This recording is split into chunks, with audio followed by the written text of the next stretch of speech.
Good afternoon. I'd like to thank John with the Florida Family Policy Council for having me today.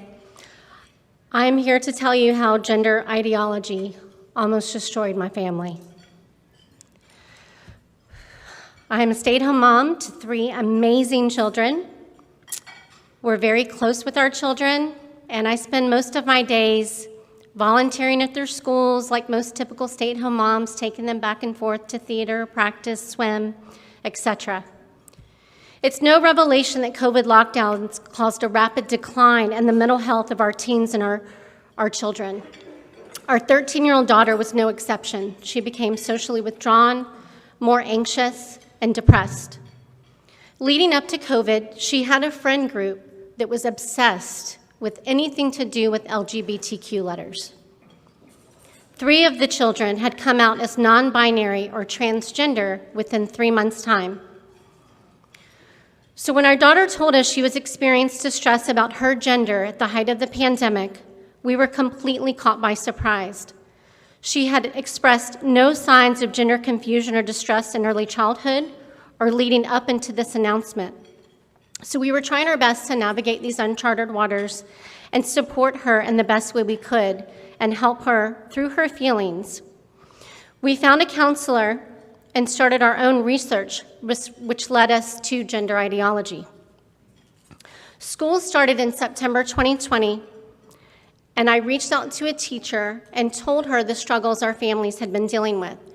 We let her know that we were not affirming our daughter's preferred name and pronouns at home, that we did not feel like this was in her best interest, that she was receiving mental health counseling to help her process what she was going through. I also told the teacher that I felt it was directly related to her friend group, that my daughter has ADHD, which puts her emotionally immature and behind her peers, and that while we weren't affirming her name at home, I didn't feel like we could stop her from adopting a nickname at school. I now know better.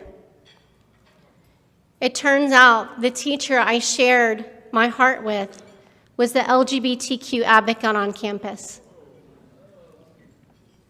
I didn't hear anything again from my daughter until a couple of weeks later when she got into the car and bubbly told me she had met with 3 school officials to change her name, and how funny because they asked her which restroom she preferred to use. I was shocked. I immediately called the school and was called back by both the guidance counselor and the vice principal, and they told me they could not disclose what occurred at the meeting with my child. I was volunteer of the year at this school. They knew who I was. I was not a stranger. I ran their copy room. I knew all of the teachers. I was up there every week.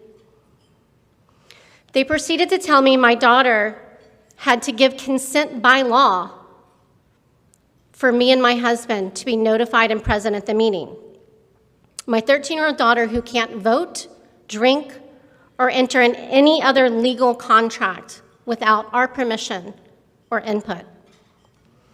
After several weeks of back and forth with the district, finally we were able to meet with the principal, and we were finally shown the transgender, gender nonconforming student support plan that was created and signed by my daughter. This was a 6-page document that she completed with the vice principal, the guidance counselor, and a social worker I had never met. They gave her the sole authority to decide if I could be notified of the meeting or attend. They allowed her to change her name and pronouns, restroom preference, and even choose if she chose to room with males or females on overnight school field trips.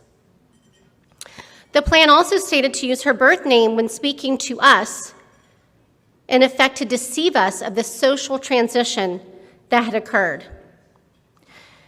My husband and we asked to see legal justifications for the complete disregard of our parental authority, and we were finally given a copy of the Leon County Schools Lesbian, Gay, Bisexual, Transgender, Gender Nonconforming, and Questioning Support Guide. In this very long guide were 3 key points. Number 1, Parents are not to be informed when their children announce a transgender identity with school personnel. Number 2, children are allowed to choose the restroom that matches their gender identity without parent notification.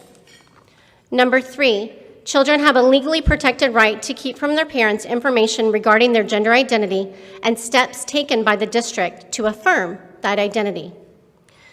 Perhaps the most shocking was under a Q&A, and I will read. Question: a student has exhibited behavior in school leading administrators or teachers to believe the student is LGBTQ+. Should the parents or legal guardians be notified? Answer: no. Outing a student, especially to parents, can be very dangerous to the student's health and well-being. As many as 40% of homeless youth are LGBTQ+, many of whom have been rejected by their families for being LGBTQ. Outing students to their parents can literally make them homeless. Folks, this is a lie that is driving a very dangerous wedge between children and their parents. These guidelines also send the message to the child that parents are the enemy and that children need to be protected from their parents instead of by their parents. That their input and authority are no longer important. This created a huge conflict with our daughter and us. We were the only people in her lives not affirming this new, shiny, glittery identity that we thought would ultimately lead to her self-harm. Social transition is a complex psychosocial intervention that should always involve parents as it requires clinical supervision. Further, schools are grossly unqualified to be making these decisions. We know this because social transition is the first step toward medical transition that can include experimental medications and hormones and sometimes surgeries that often cause long-term irreversible damage, such as sterility and sexual dysfunction to the child that is irreversible. Fundamentally, children and teens cannot consent to these interventions because they do not have the maturity or capacity to understand the long-term consequences of these choices.